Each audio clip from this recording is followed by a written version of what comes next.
Total जो है ना 1 लाख करोड़ का नुकसान हो रहा है इस समय भारत में एक साल में। गुच्ची ने अभी अली बाबा को सू किया है काउंटरफिट गुड्स के लिए। तो आप ऑनलाइन काउंटरफिट को कैसे रोको? लुई विटॉन तो कहता है नो डिस्काउंट है even on old collection. Unsold item को लुई विटॉन जाकर डिस्ट्रॉय कर देगा। तो अपने रिवर्स स्ट्रैटेजी सोचा कभी मैं ब्रिज सेगमेंट से नीचे आकर के अफोर्डेबल सेगमेंट के लिए किसी और ब्रांड नाम के साथ में काम करूं? क्या सबसे बड़े ऑपरेशनल रीजन रहे अगर आउटलेट बंद होता है तो? अच्छा, कभी आपके कोई आउटलेट बंद भी हुए हैं क्या? आपके नंबर्स, आपके डेटा, आपकी स्ट्रैटेजी, आपका प्रोसेस, आपका बाइंग आता है, लॉसेस कहाँ होते हैं, क्या रेवेन्यू शेयर ग्लोबल ब्रांड के साथ जाता है, प्रॉफिट शेयर जाता है या रॉयल्टी जाती है? रॉयल्टी और आईपी कंट्रोल, इसका एक बैलेंस, एक ट्रिकी बैलेंस हो सकता है। कितना फ्रीडम आपके हाथ में है, थ्रेड से लेके टी शर्ट तक पूरी वैल्यू चेन में क्या क्या स्टेप्स को आप कंट्रोल करते हैं, क्या क्या स्टेप्स चलते हैं। एक टी शर्ट दिल्ली में, लंदन में प्राइस पॉइंट में कितना फर्क आता होगा। आज हमारे साथ एक ऐसे बिजनेस लीडर है जिन्होंने ग्लोबल लग्जरी फैशन को इंडिया में इंडियनाइज किया है।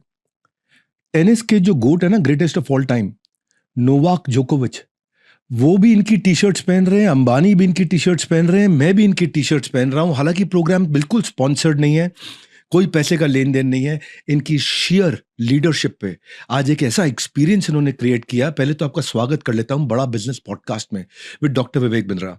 ये वो पॉडकास्ट है जहां केवल बिजनेस बिजनेस बिजनेस, शुद्ध खालिस देसी घी बिजनेस का आपको मिलता है। जो हमारे गेस्ट है ना आज, इन्होंने लग्जरी को लिमिटेशन नहीं, एक एक्सपीरियंस क्रिएट करके दिया है। लैकॉस्ट नाम तो आपने सुना होगा। इनके लीडरशिप में लैकॉस्ट को लेगेसी फैशन से फॉर्च्यून बना दिया, भारत के अंदर इतनी वैल्यू ऐड की, इतनी प्रीमियम फील दी। लैकॉस्ट जिसका मगरमच्छ वाला लोगो है, वो उनका स्टाइल स्टेटमेंट बन गया है।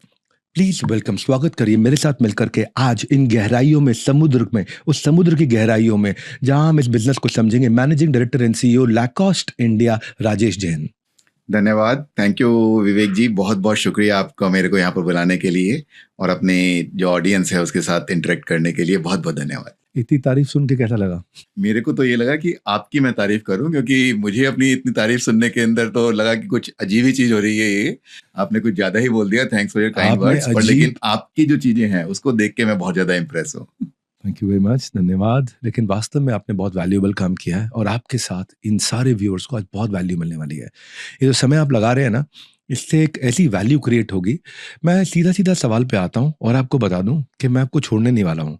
आज आपको बहुत गहराइयों में लेके जाऊंगा, कई चीज़ें आपसे पूछूंगा, आपके नंबर्स, आपके डेटा, आपकी स्ट्रैटेजी, आपका प्रोसेस, आपका बाइंग, आपकी परचेजिंग, आपका बनाने का तरीका, आप फैब्रिक कैसे पकड़ते हो, कैसे देखते हो, क्या जल्दी बिकता है, क्या धीरे बिकता है, लॉसेस कहाँ होते हैं, ज़्यादा मुनाफा कहाँ आता है, इन्वेंट्री कैसे घुमाते हो, कैश कन्वर्जन साइकिल। मेरी मशीन गन चालू होने वाली है। नहीं, बहुत ही अच्छा है। इनफेक्ट मेरे को बहुत ही अच्छा लगेगा अपनी जो प्रोसेस है उसको शेयर करते हुए, किस तरह से हम लोग धंधा करते हैं, किस तरह से बिजनेस करते हैं।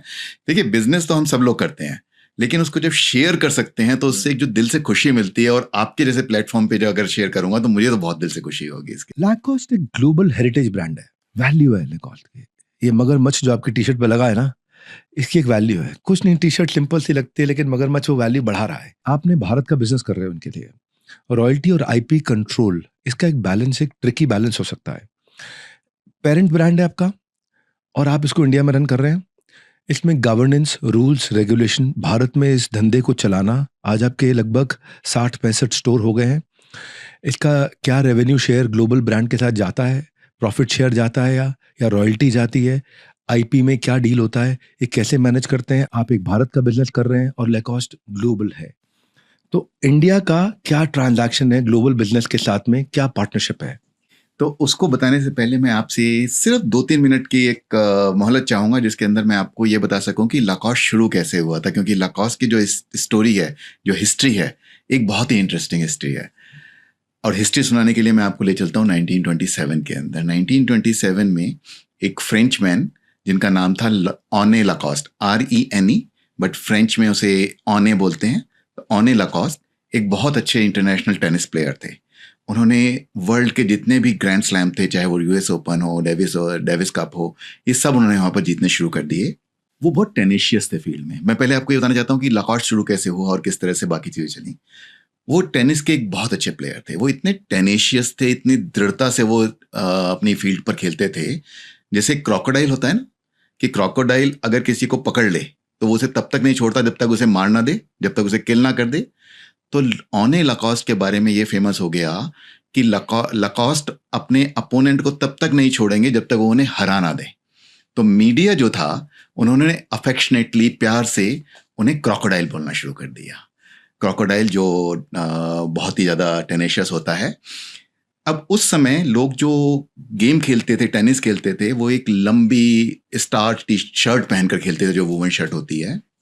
और ओने क्योंकि यूरोप से आते थे, फ्रांस से आते थे, और वो काफ़ी बार खेलने के लिए यूएस जाते थे। यूएस में काफ़ी हीट जोन्स हैं, तो ओने को बहुत ज़्यादा कंफर्टेबल नहीं लगता था कि वो इतनी लॉन्ग स्लीव्ड स्टार्च शर्ट पहनकर वहाँ पर खेलें।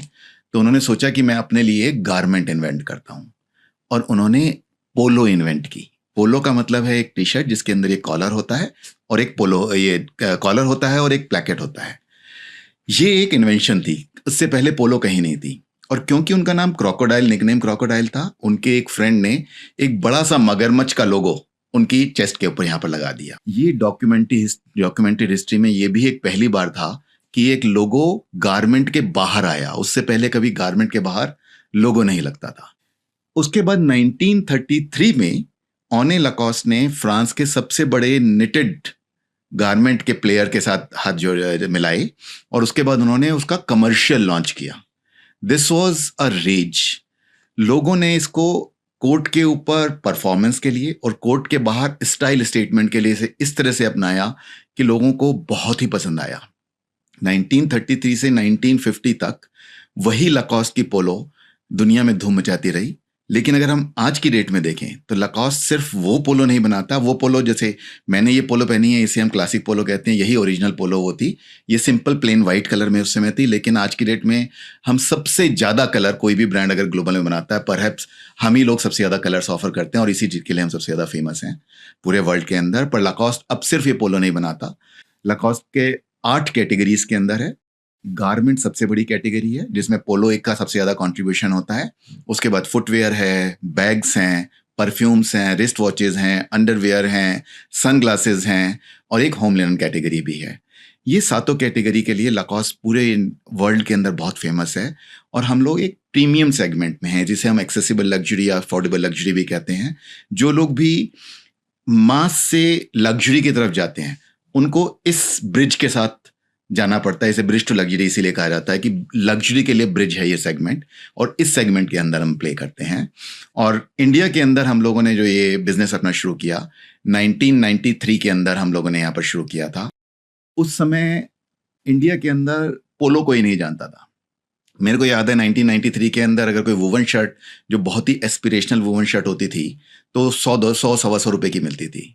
उस समय हमने यहाँ पर पोलो लॉन्च की और 650 रुपए से शुरू किया। हमारा अरेंजमेंट जो ग्लोबल के साथ है वो एक लाइसेंसी है। हम लोग लाकॉस्ट ग्लोबल के एक लाइसेंसी हैं जो पूरी इंडिया के लिए हमारे पास लाइसेंस है, अधिकार हैं। लाइसेंस का मतलब होता है कि हम लोग यहाँ लाकॉस्ट के ब्रांडेड गारमेंट्स मैन्युफैक्चर भी करते हैं और डिस्ट्रीब्यूट भी करते हैं। जो हमारी खुद की यहाँ पर शॉप्स हैं जिसे हम बुटीक्स बोलते हैं। मैन्युफैक्चरिंग, डिस्ट्रीब्यूशन, मार्केटिंग, सब चीज़ें हम अपने आप यहाँ पर करते हैं। पर लेकिन क्योंकि ये इंटरनेशनल ब्रांड है और इंटरनेशनल ब्रांड के अंदर, प्रीमियम ब्रांड में स्पेशली, बहुत कंट्रोल रखना पड़ता है। क्योंकि अगर कोई भी कंट्री के अंदर पूरे वर्ल्ड में जरा सा भी कुछ ऊपर नीचे हो गया तो पूरे वर्ल्ड के अंदर उसके बिजनेस पे इम्पैक्ट आएगा। तो इसलिए जो भी हम चीज़ यहाँ पर करते हैं उसके अंदर बहुत कुछ रोल लाकॉस्ट का है। पेरिस में हमारा हेडक्वार्टर है और हांगकांग के अंदर हमारा रीजनल ऑफिस है जिसके थ्रू हम सारी चीज़ें यहाँ पर करते हैं। इसके बदले में ऑब्वियसली हम लोग एक रॉयल्टी देते हैं, और जो रॉयल्टी रेवेन्यू पे होती है। रॉयल्टी एक कॉन्फिडेंशियल चीज़ है जिसके बारे में बहुत ज़्यादा बात नहीं कर पाऊंगा, लेकिन हाँ, एक सर्टेन परसेंटेज ऑफ रेवेन्यू जो है वो एक रॉयल्टी की तरह जाती है। पर उस रॉयल्टी के अगेंस्ट हमें जो चीज़ें मिलती हैं वो टेक्निकल नो हाउ मिलती है। हमें टेक्निकल नो हाउ सिर्फ मैन्युफैक्चरिंग के लिए नहीं, हमें टेक्निकल नो हाउ इस चीज़ के लिए मिलती है कि किस तरह से हमारी दुकानें बने, उसके अंदर क्या फर्नीचर लगे, किस तरह से विजुअल मर्चेंडाइजिंग हो, किस तरह से कस्टमर सर्विस हो। इन सब चीज़ों के अंदर लाकॉस्ट ग्लोबल का बहुत बड़ा हाथ है। और लाकॉस्ट का ब्रांड मिलता है। ऑफ कोर्स लाकॉस्ट का ब्रांड मिलता है। ब्रांड का अपने आप में बहुत बड़ा वर्थ है। इसका बहुत बड़ा वर्थ है। लाकॉस्ट पूरे वर्ल्ड के अंदर ग्लोबली एक बहुत ही जाना माना ब्रांड है। What is the global market cap of Lacoste? Global market revenue जो लाकॉस्ट की है वो 3 बिलियन यूरोस की है। 3 बिलियन यूरो। और ये बढ़ती जा रही है, बहुत तेजी से लाकॉस्ट के अंदर ग्रोथ आ रही है। लैकॉस्ट लिस्टेड कंपनी है, नो, लाकॉस्ट लिस्टेड कंपनी नहीं है कहीं पर भी। तो इसलिए उसका मार्केट कैपिटल नहीं बना, वैल्यूएशन अभी नहीं वैल्यूएशन एस्टैब्लिश जैसी हुआ कोई है चीज नहीं हो सकती कभी, इसके। तो ये कंप्लीटली बूटस्ट्रैप्ड है। Yes, I mean in normal circumstances जिस तरह से हम लोग यहाँ पर स्टार्टअप के बारे में वर्ड यूज करते हैं, बूटस्ट्रैप्ड हम बोल सकते हैं, सेल्फ फंडेड है उसके अंदर सारी की सारी चीजें। हाँ, वेरी इंस्पायरिंग।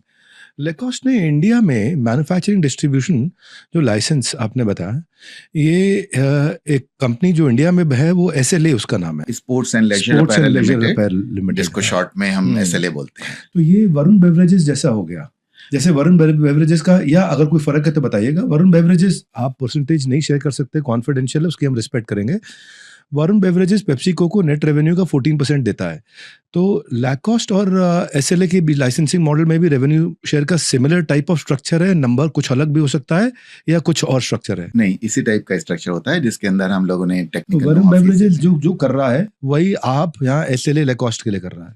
एक तरह से आप ये कह सकते हैं, फैशन इंडस्ट्री में अगर आप देखेंगे तो मोस्टली जो इंटरनेशनल ब्रांड्स हैं इसी मॉडल से इंडिया के अंदर आते हैं या किसी भी कंट्री में जाते हैं। मोस्ट कंट्रीज में मोस्ट फैशन ब्रांड्स इसी तरह से जाते हैं कि एक लोकल डिस्ट्रीब्यूटर, लोकल मार्केट के डिस्ट्रीब्यूटर होते हैं और उनको वो राइट्स दिए जाते हैं। अब ये लाइसेंस मॉडल और राइट्स ले रखे हैं, इसमें एक ही चीज है। तो लाइसेंस मॉडल के अंदर क्या होता है कि आपको मैन्युफैक्चरिंग राइट्स भी मिलते हैं और ये ब्रांड टू ब्रांड वेरी करता है। किसी ब्रांड के अंदर लाइसेंस लूज टर्म्स में यूज कर लेते हैं डिस्ट्रीब्यूशनशिप के लिए भी, किसी ब्रांड के अंदर लाइसेंस कहते हैं जिसमें मैन्युफैक्चरिंग भी है, और डिस्ट्रीब्यूशन राइट्स कहते हैं डिस्ट्रीब्यूशन के लिए, जिसके अंदर सारी चीजें इंपोर्ट होती हैं और फिर वो आगे बेची जाती हैं। फॉर एग्जाम्पल हमारे केस में भी अपैरल के लिए हमारे पास लाइसेंस है, लेकिन फुटवेयर, लेदर गुड्स और बाकी कैटेगरीज जो है उसके लिए हमारे पास डिस्ट्रीब्यूशन राइट है, जिसके नाम इंपोर्ट करके यहाँ पर बेचते हैं। कौन सी कंट्री से इंपोर्ट कर रहे हैं आप? ये डिफरेंट कंट्रीज आती हैं। और लैकॉस्ट का मॉडल क्या है कि हर मार्केट के लिए, क्योंकि वर्ल्ड एक बहुत बड़ी मार्केट है, तो हर रीजन के लिए अलग अलग सोर्सिंग प्लेटफॉर्म्स होते हैं।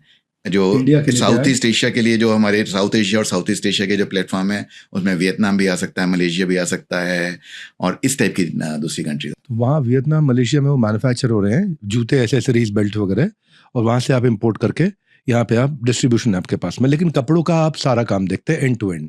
कपड़ों के अंदर हम लोग करीब 90% यहाँ इंडिया में बनाते हैं, 10% हम इंपोर्ट करते हैं। जैसे वो चीजें जिनके लिए या तो IPR प्रोटेक्टेड होते हैं, कपड़ों के ग्लोबली IPR बहुत ज्यादा स्ट्रांग होते हैं, तो कपड़ों के लिए भी IPRs होते हैं कि वो एक किसी पर्टिकुलर कंट्री में ही बन सकते हैं। बता दूं, IPR मतलब इंटेलेक्चुअल प्रॉपर्टी राइट। हाँ, जिसके लिए बहुत ही ज्यादा वो ग्लोबली चलता है। जैसे फॉर एग्जांपल एक मेड इन फ्रांस हमारा एक होता है, वो फ्रांस में ही बन सकता है, उसको हम कहीं और बन, तो उससे हम इंपोर्ट करते हैं।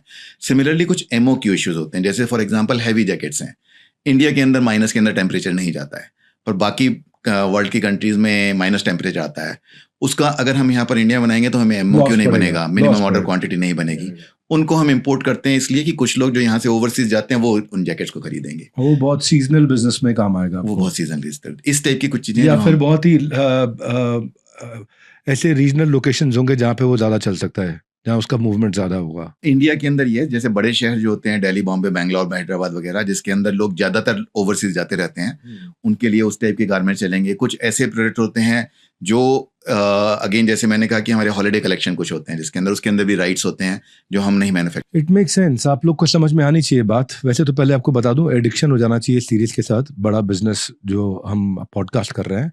इट मेक सेंस कि जो चीज़ मेरे लिए फास्ट मूविंग नहीं है और जो चीज़ मेरे लिए business multiplied by margin multiplied by velocity नहीं है, वो मैं यहाँ ना बनाऊँ, वो 10% SKU में मैनेज कर लूँ बाहर से, क्योंकि नहीं तो मेरा यहाँ पे कैश फ्लो पे इम्पैक्ट आएगा। आज ही मशीनरी ब्लॉक हो जाएगी, आज ही मैन पावर ब्लॉक हो जाएगी, आज ही रॉ मटेरियल ब्लॉक हो जाएगा और शेल्फ ऑफ टेक कम होगा, रेवेन्यू मेरा आएगा नहीं, कैश कन्वर्जन साइकिल स्लो हो जाएगा। सीखते जाओ भाई लोगों, सीखते जाओ। ये काम की चीज़ें हैं, इनको तो अपने वॉशरूम में ना लगा के स्पीकर के साथ में अपने बाकी काम करते रहो और कान में जाने दो बिजनेस को। तो आप यहाँ पे कपड़ों का, तो अगला प्रश्न है मेरा, मैन्युफैक्चरिंग, रिटेल, डिस्ट्रीब्यूशन, मार्केटिंग कर ही रहे हैं। अब 90% को मैं 100% जैसा मान रहा हूँ, बहुत लिमिटेड SKU बाहर से ले रहे हैं।